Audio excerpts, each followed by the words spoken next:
Everyone, welcome to my channel. আজকে আমরা যেটা আলোচনা করব সেটা হচ্ছে আমাদের ফিজিক্যাল কেমিস্ট্রি থেকে কীরকম কোশ্চেন থাকতে পারে।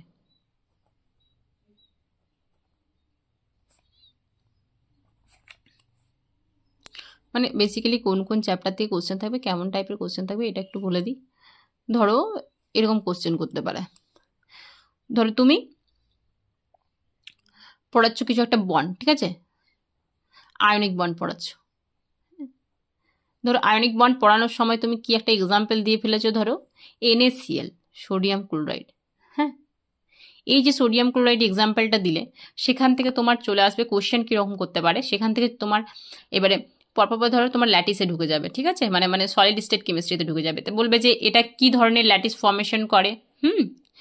আচ্ছা, কি ধরনের ল্যাটিসটা বললে যেই, ঠিক আছে, কোঅর্ডিনেশন নাম্বার জিজ্ঞাসা করতে পারে, ঠিক। আচ্ছা, সোডিয়ামগুলো কোথায় থাকে, ক্লোরিনগুলো কোথায় থাকে, এটা জিজ্ঞাসা করবে। আর এফসিসিতে কটা ইফেক্টিভ নাম্বার অফ অ্যাটমস, এগুলো জিজ্ঞাসা করতে পারে এখান থেকে, ঠিক আছে। মানে এটা থ্রু দিয়ে তখন তোমাকে পুরো কোশ্চেনটা করবে। আচ্ছা, মিলার ইন্ডেক্সেস, ওয়াইস ইন্ডেক্সেস থেকেও কোশ্চেন করতে পারে। সেখান থেকে জিজ্ঞাসা করতে পারে যে এই যে এটা বললাম, সেখান থেকে ব্র্যাগস ইকুয়েশন জিজ্ঞাসা করতে পারে। তাহলে অনেকগুলো জিনিস এখান থেকে কোশ্চেন হতে পারে। তো সেরকম হচ্ছে, তাহলে ইম্পর্টেন্ট চ্যাপ্টার কি বললাম, এইখান থেকে চলে যাবে সলিড স্টেট। মানে সলিড স্টেট একটা ভাইটাল জায়গা, ঠিক। সেকেন্ড হচ্ছে তোমার যেটা হচ্ছে তোমাদের কেমিক্যাল কাইনেটিক্স। কেমিক্যাল কাইনেটিক্স থেকেও ভালো কোশ্চেন থাকে, ঠিক আছে।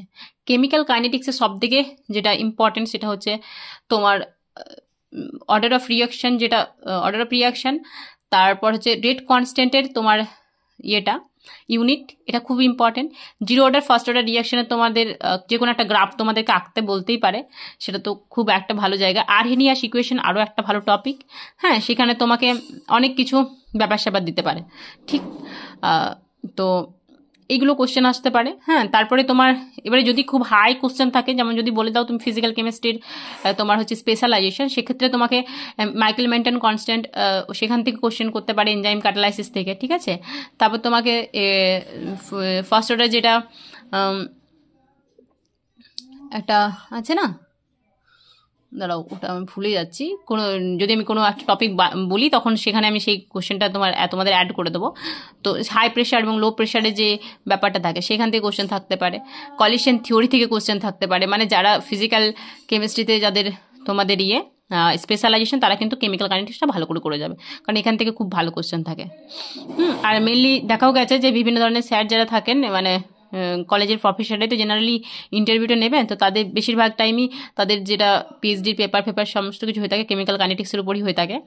তো এটা তোমাদের রেড ফেট হানাতে না তোমাদের থেকে সেখান থেকে কোশ্চেন করতে পারে। কন্ডাক্টেন্স থেকেও করবে, কন্ডাক্টেন্সটা একটা ভালো চ্যাপ্টার, কন্ডাক্টেন্স থেকেও করে যাবে, ঠিক আছে।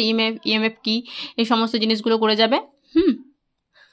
আচ্ছা, সেখান থেকে তোমাদের গ্রিভস ফ্রি এনার্জি যে রিলেশনটা ইকুইলিব্রিয়াম কনস্ট্যান্টের সাথে, সেটা করে যাবে, ঠিক। আর যে কোনো তোমাদের সিচুয়েশন বেসড কোনো একটা কোশ্চেন দিয়ে দিবে, ঠিক আছে। সেই কোশ্চেন, সেই তোমাদের রিয়াকশনটা আদৌ সেটা হবে কি হবে না, ঠিক আছে, সেটা তোমাদেরকে বলতে পারে। আর সরি, কন্ডাক্টেন্স স্পেলিংটা ভুল করে ফেলেছি। আচ্ছা, নেক্সট হচ্ছে তোমাদের ভালো চ্যাপ্টার হচ্ছে তোমাদের আয়নিক ইকুইলিব্রিয়াম।